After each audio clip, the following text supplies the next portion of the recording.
We're going to talk about the love song of Alfred Prufrock. Now, this is probably the most challenging poem that I've given you all semester, so if you're a little fuzzy on it, don't worry. I think we're going to get through it just fine. This is another persona poem. So T.S. Eliot has made up a fictional character named Alfred Prufrock, and this poem is from his perspective. So first of all, I want you to notice the setting. We mentioned that modern poets are fans of gritty realism, so there's no beautiful pastoral type settings like we saw in the Renaissance. He says, "Let us go then, you and I." So he wants you to come with him. He's about to go on kind of a journey. He says, "The evening is spread out against the sky like a patient etherized upon a table. Let us go through half-deserted streets, the muttering retreats of restless nights in one-night cheap hotels and sawdust restaurants with oyster shells." So he's talking here about the cheap kinds of hotels where probably a lot of one-night stands and prostitution takes place. Notice that although the lines are irregular, they do rhyme somewhat. So you have eye, sky, streets, retreats, hotels, shells, argument, intent. So he's kind of playing with rhyme, but the lines are really irregular at strange lengths. So he says, "I'm going to lead you towards an overwhelming question, but don't ask what it is. Let's just go." So he's not kind of clear on what he's doing, and he doesn't want to answer questions about it. He's kind of nervous. Then he has this phrase he repeats, "In the room women come and go, talking of Michelangelo." So he's all of a sudden thinking about women at art galleries, chit-chatting about the art. So he's very fragmented in his mind. We get more descriptions of this nasty kind of urban industrialized city, the yellow fog that rubs its back upon the window panes, the yellow smoke that rubs its muzzle on the window panes. So he's kind of describing the smoke and fog as like a cat that prowls this city. So that's kind of another example of that gritty realism that takes place in modern poetry. So here he says this phrase he's going to keep repeating, "There will be time," like there will be time later. We don't have to rush. So he says, "There will be time for the yellow smoke that slides along the street, rubbing its back upon the window panes. There will be time to prepare a face to meet the faces that you meet." So think about what he's saying here. He's saying, you have time to kind of like put on this face to meet other people. So basically, we would never want to show anybody the real us. We always have to kind of dress up and pretend to be something maybe that we're not. So Prufrock is really self-conscious, and he's always thinking about what people are thinking of him and how he's presenting himself to others. Later on, he says, "There will be time for you and time for me." So we start to get the impression that Prufrock is trying to start a relationship with a woman. He's trying to kind of start that first step. But he says there will be time for that. I'll get to it. Time for yet 100 indecisions, and for 100 of visions and revisions before the taking of toast and tea. So he's like, there's going to be plenty of time for me to change my mind about what I want to say and revise it and think about it some more before I go and have tea with this woman. So he's very self-conscious. And again, this flash of the beautiful women in the art galleries talking about Michelangelo. So here he's really doubting himself. He's really wanting to go see this woman and have this date with her. But he says, there will be time to wonder, do I dare and do I dare? There's time to turn back and descend the stair. But then he thinks, if I turn back, people will see the bald spot in the middle of my hair. They will say how his hair is growing thin. So he's very self-conscious that people are going to see his imperfections. He says later, they're going to talk about my necktie, the pin in my necktie, but they're going to comment on how thin I am. So then he thinks, maybe I just shouldn't do it at all. He says, do I dare disturb the universe? In a minute, there is time for decisions and revisions, which a minute will reverse. So he thinks, maybe I just shouldn't disturb the universe. Maybe I should just leave this one alone. I won't go. They'll make fun of me.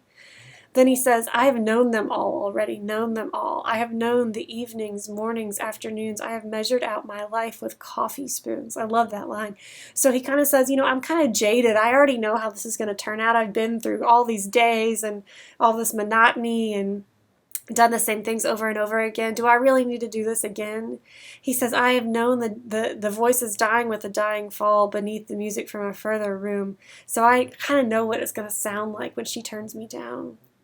Here he's talking about how women have judged him before. He says, I have known the eyes already, known them all, the eyes that fix you in a formulated phrase, and when I am formulated, sprawling on a pin, when I am pinned and wriggling on the wall. So he talks about how women make him feel like a bug that's been pinned to the wall and wriggles. And again, he kind of thinks, I already know how this is going to turn out. And he says, I've already known the arms, known them all, arms that are braceleted and white and bare. So he says, I've known all those beautiful ladies' arms. But notice he says, but in the lamplight down with light brown hair. So he kind of thinks, she won't be as perfect as I hope she is either. She's probably got little light brown hairs on her arm, even though it looks pretty from far away.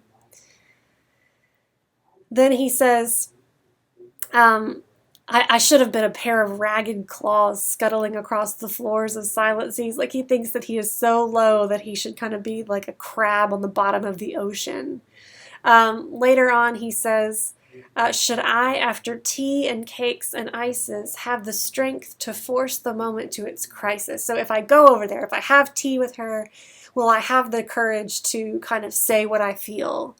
But though I have wept and fasted, wept and prayed, though I have seen my head grown slightly bald, he can't let go of his imperfections, brought in upon a platter. So he's kind of comparing himself here to John the Baptist in the Bible, whose head was cut off and brought in on a platter. He says, even though I've seen my head look like that, I'm no prophet, and here's no great matter. I have seen the moment of my greatness flicker. I have seen the eternal footman, that's death, he's personifying death. I've seen the eternal footman hold my coat and snicker, and in short, I was afraid. So he's kind of saying, I'm starting to get older, my hair is balding, and I've seen that, I've kind of passed my best moments. I've seen the moment of my greatness flicker. I've seen death holding my coat ready to pick me up and laughing at me. So he's very self-conscious. Then he says, you know what, maybe it wouldn't have even been worth it. Would it have been worth it, after all, after the cups, the marmalade, the tea, among the porcelain, among some talk of you and me? Would it have been worthwhile to have bitten off the matter with a smile, to have squeezed the universe into a ball, to roll it toward some overwhelming question?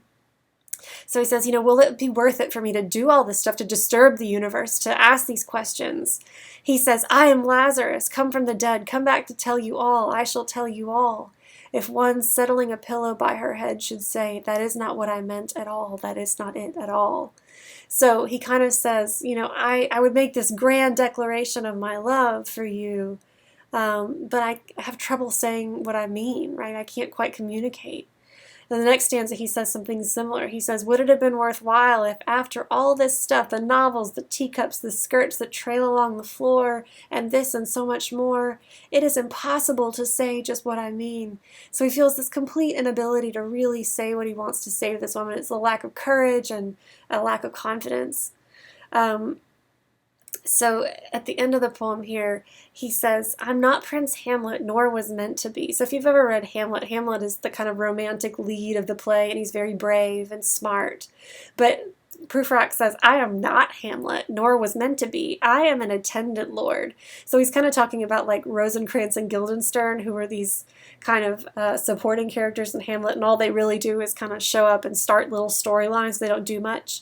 So he says, I'm an attendant lord, one that will do to swell a progress, start a scene or two, advise the prince, no doubt, an easy tool, deferential, glad to be of use, politic, cautious, and meticulous, full of high sentence, but a bit obtuse, at times indeed, almost ridiculous, almost at times the fool.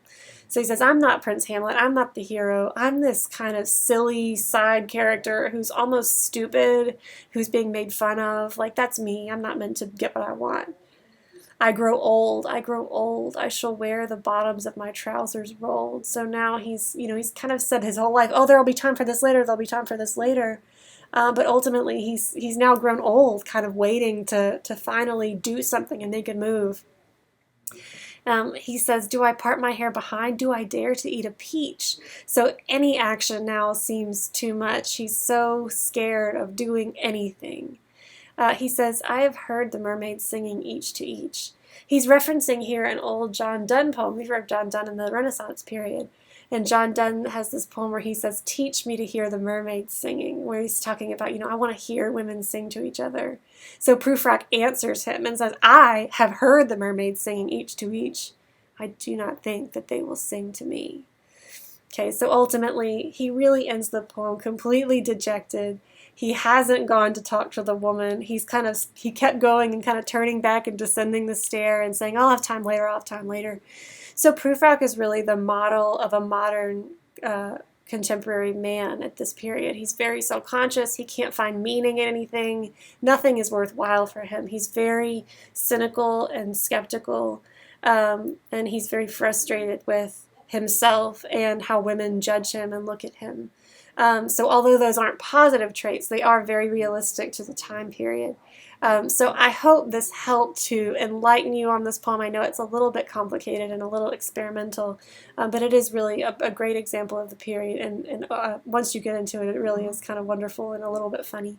If you have questions, don't hesitate to email me.